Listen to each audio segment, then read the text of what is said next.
तो ये बोला जा रहा है कि √5 एक इरेशनल है, तो आपको इसके अपोजिट मानना होगा। इसका अपोजिट क्या है? इसका अपोजिट होता है कि √5 एक रेशनल नंबर है।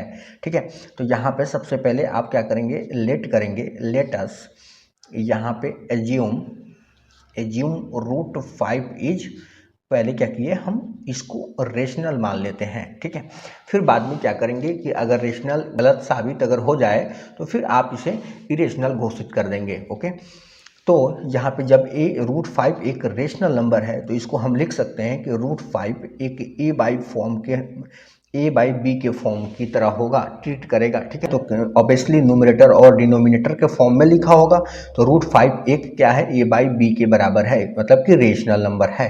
ओके, और यहाँ पे b नॉट इक्वल टू 0 आप लिखना ना भूलिएगा, मतलब कि ये डिनोमिनेटर पार्ट जो है वो 0 नहीं हो सकता, क्योंकि 0 होगा तो क्या होगा, इनफाइनाइट आ जाएगा। ठीक है, और यहाँ पे एक चीज़ और आपको लिखना होगा कि ए एंड बी जो है, ए एंड बी आर को प्राइम।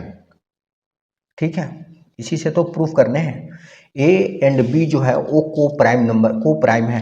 को प्राइम क्या होता है? को प्राइम ये होता है कि जिसका फैक्टर 1 हो, 1 के अलावा वो किसी से भी डिविजिबल ना हो। ठीक है, ओके। अब यहाँ पे क्या करें, इसको मल्टीप्लाई करें, ए किसके बराबर होगा, √5 बी जो होगा वो ए के बराबर होगा, क्योंकि हमने बी को क्या किया, इधर भेज के मल्टीप्लाई कर दिए। अब यहाँ पे क्या करने हैं कि एक चीज स्क्वायर करने हैं, स्क्वायरिंग बोथ साइड। आप क्या करें, बोथ साइड स्क्वायर कर दें, बोथ साइड्स। ठीक है, स्क्वायर करेंगे तो ये कितना आ जाएगा, √5 बी का स्क्वायर करें और इधर ए का स्क्वायर करें। यहाँ पे √5 का स्क्वायर करेंगे तो स्क्वायर से रूट कैंसिल होगा, तो यहाँ पे सिर्फ 5 और ये कितना आ जाएगा, बी स्क्वायर, और यहाँ पे ए स्क्वायर। ओके, अब यहाँ पे एक चीज़ नोटिस करें कि अपने पास 5b स्क्वायर इक्वल ए स्क्वायर आ गया।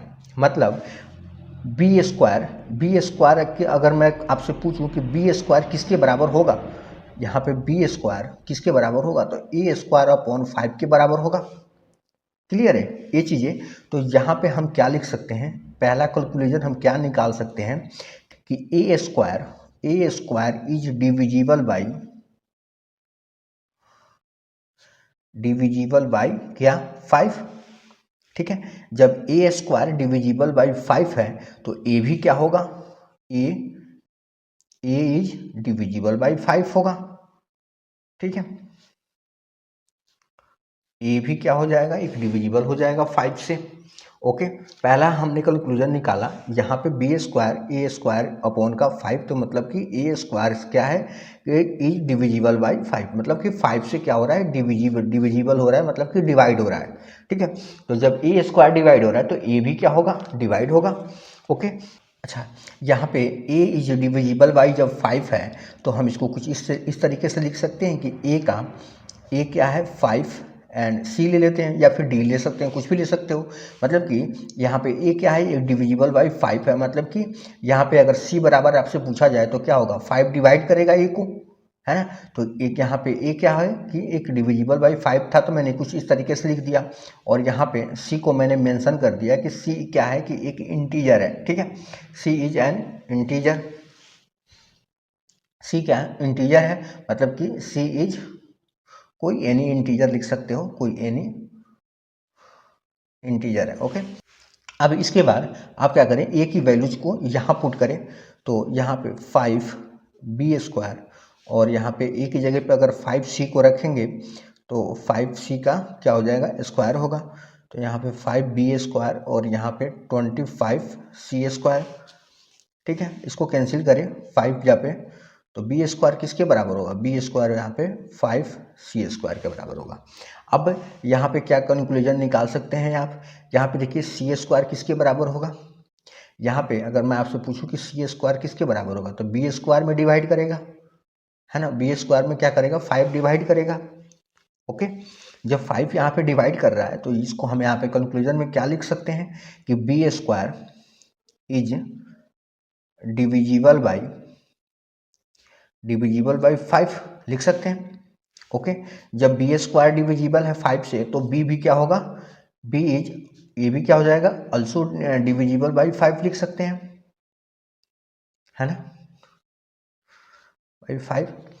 अब यहीं पे आपको कंक्लूजन, यहीं पे कंट्राडिक्शन क्या करने हैं, गलत साबित करने हैं।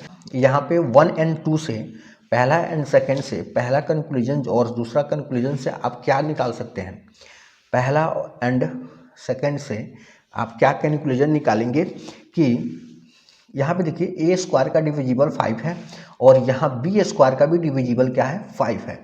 मतलब कि क्या है कि दोनों कंक्लूजन से दोनों क्या है, एक कॉमन फैक्टर है। ओके, तो यहाँ पे आप लिख सकते हैं कि A and be having common factor,